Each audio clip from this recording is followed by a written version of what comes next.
Bismillahirrahmanirrahim. Assalamu alaikum. Today, class 9th. Today's my topic is law of constant composition or law of definite or fixed proportion. बेटा जैसे कि आपको पता है कि हमने बात की थी law of conservation of mass की। Law of conservation of mass के बाद हमने लैंडलॉर्ड ने एक एक्सपेरिमेंट किया था law of conservation of mass को प्रूव करने के लिए। उसके बाद आइंस्टाइन ने बताया था। आज हम बेटा बात करेंगे, आज हमारे पास जो लॉ है जिसे हम कहेंगे लॉ ऑफ कांस्टेंट कंपोजिशन और लॉ ऑफ डेफिनेट और फिक्स्ड प्रोपोर्शन। अभी देखेंगे बेटा लॉ ऑफ कांस्टेंट कंपोजिशन का मतलब क्या है या लॉ ऑफ डेफिनेट या फिक्स्ड प्रोपोर्शन का मतलब क्या है। आज बेटा हम उसके बारे में स्टडी करेंगे। By the end of 18th century chemist showed that a given compound has a definite constant composition. बेटा 18th century के लास्ट में जो हमारे पास केमिस्ट थे उन लोगों ने बताया कि भाई जो कंपाउंड होते हैं उनकी जो कंपोजिशन होती है वो बेटा क्या होती है, कांस्टेंट। क्या होती है? कांस्टेंट होती है। उनकी कंपोजिशन क्या होती है बेटा? कांस्टेंट। या क्या होती है? फिक्स। वो कैसे? French chemist Louis Proust in 1799 summarise this result in the form of law of definite proportion also known as constant composition. अब बेटा देखें कि एक फ्रेंच केमिस्ट था लाउस प्राउस्ट एक क्या था? फ्रेंच केमिस्ट जिसने 1799 में एक रिजल्ट समराइज करवाई। उसको उसने नाम दे दिया किसका बेटा? लॉ ऑफ डेफिनेट प्रोपोर्शन का या law of constant composition. What do you mean by constant composition? Composition mean same, composition does not change. Composition का बेटा मतलब क्या है कि उनकी जो कंपोजिशन होगी वो क्या होगी? कांस्टेंट होगी, फिक्स होगी। क्या होगी बेटा? कंपोजिशन जिसकी क्या होगी? फिक्स। वो कैसे? ये ला इसकी स्टेटमेंट क्या है? ये ला क्या कहता है? Which state different samples of same compound always contain the same element combined together in the same proportion by mass.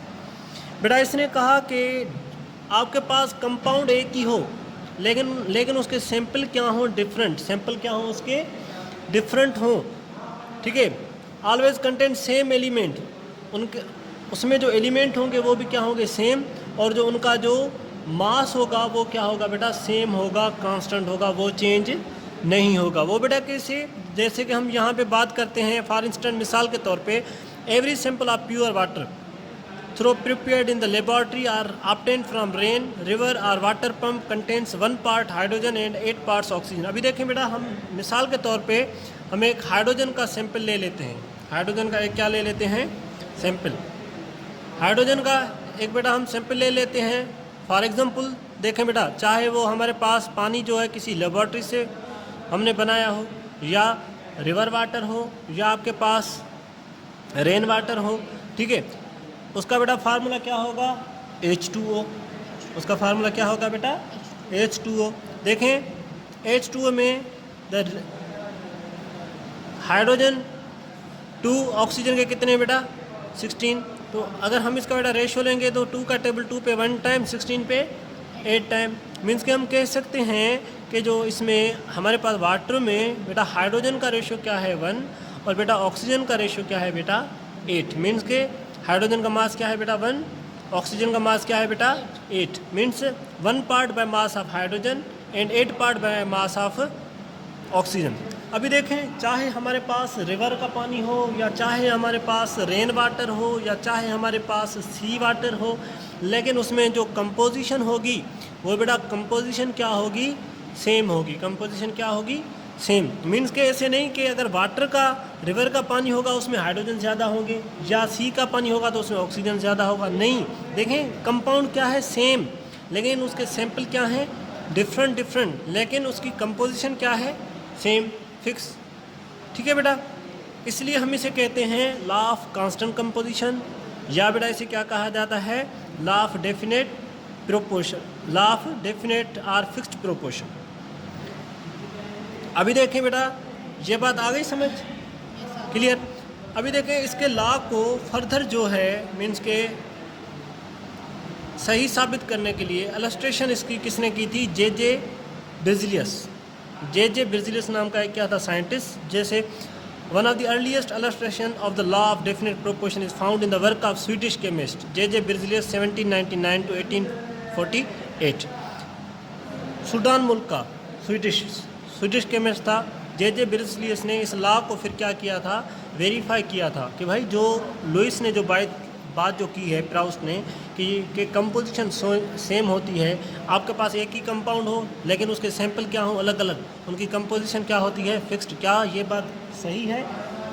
उसको सही साबित करने के लिए इसने क्या किया कि बेटा देखें, बेरिलियस हीटेड 10 ग्राम ऑफ लीड, इसने बेटा कितने ग्राम उठाए लीड के, lead 10 gram with various amounts of sulphur, ये एस क्या है बेटा, और वेरियस अमाउंट किसके उठाए, सल्फर का, 1.56 ग्राम किसके बेटा, सल्फर के।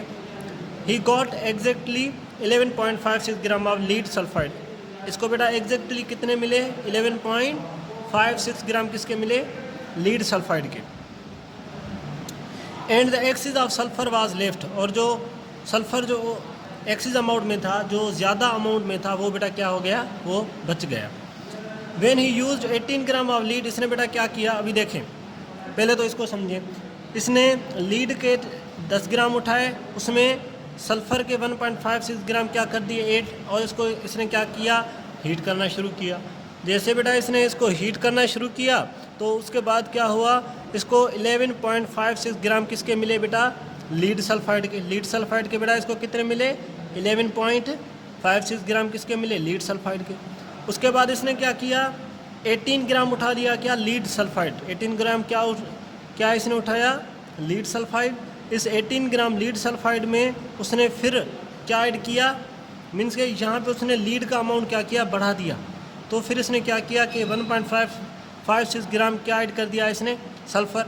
जब इसने 1.56 ग्राम सल्फ़र ऐड कर दिया, फिर इसने दोबारा हीट किया तो फिर जो इसे लीड सल्फाइड मिला वो ही मिला। इसकी कंपोजिशन क्या थी, 11.56 ही लीड सल्फाइड मिला। ऐसे नहीं कि लीड का अमाउंट बढ़ाने से लीड सल्फाइड ज़्यादा मिलेगा, नहीं, जो जितना पहले मिला था 11.56 उतना ही बेटा उसे क्या हुआ कि उतना ही मिला हमारे पास, लेकिन जो एक्सिस में जो लीड था वो क्या हो गया, हमारे पास बच गया अलग से।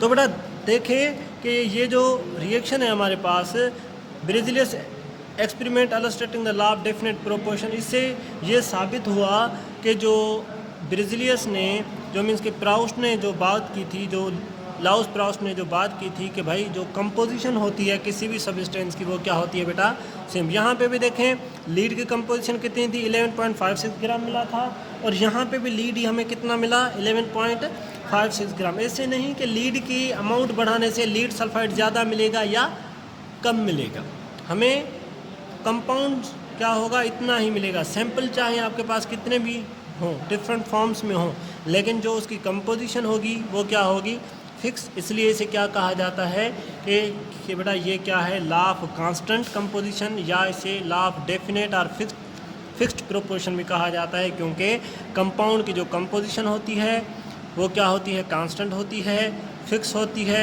इसलिए इसे हम क्या कहते हैं, लॉ ऑफ कांस्टेंट कंपोजिशन और law of constant, law of definite proportion. बेटा आ गई समझ, क्लियर। अभी देखें कि उसके बाद हम कल बात करेंगे लॉ ऑफ मल्टीपल प्रोपोर्शन के, मीन्स के बेटा लॉ ऑफ मल्टीपल प्रोपोर्शंस क्या है, मल्टीपल प्रोपोर्शन का मतलब क्या है, ये लॉ किसने दिया था, ठीक है, और उस लॉ के बारे में हम कल क्या करेंगे, बात करेंगे। जैसे कि बेटा आज हमने बात किसकी की, लॉ ऑफ कांस्टेंट कंपोजिशन की, वो क्या होता है, किसने दिया था, फ्रेंच केमिस्ट था एक लाउस प्राउस्ट। उसके बाद जो है उसको वेरीफाई किसने किया था बेटा, उसको वेरीफाई किया था जे बेरिलियस ने। जे बेरिलियस ने क्या किया था, लीड उठाया था 10 ग्राम, हीट किया था सल्फ़र का उसने वेरियस अमाउंट उठाया, हीट किया तो उसे क्या मिला था, 11.56 ग्राम क्या मिला था, लीड सल्फाइड। और उसके बाद फिर अमाउंट उसने किसका बढ़ाया, लीड का। तो फिर उसने सल्फ़र के साथ उसको दोबारा हीट किया, तो फिर लीड के अमाउंट बढ़ाने से भी लीड सल्फाइड हमें उतना ही मिला जितना 10 ग्राम में से हमें मिला था। ऐसे नहीं कि हमने 18 ग्राम कर दिए तो हमें लीड सल्फाइड बढ़ गया या कम हो गया। मीन्स इससे ये क्लियर होता है कि आपके पास कोई भी कंपाउंड हो, चाहे वो डिफरेंट फॉर्म्स में हो, चाहे उसके डिफरेंट सैंपल्स हों, लेकिन उसकी कंपोजिशन क्या होती है, सेम और फिक्स्ड। Clear, understand. कल बेटा हम बात करेंगे लॉ ऑफ मल्टीपल प्रोपोर्शंस की। ओके।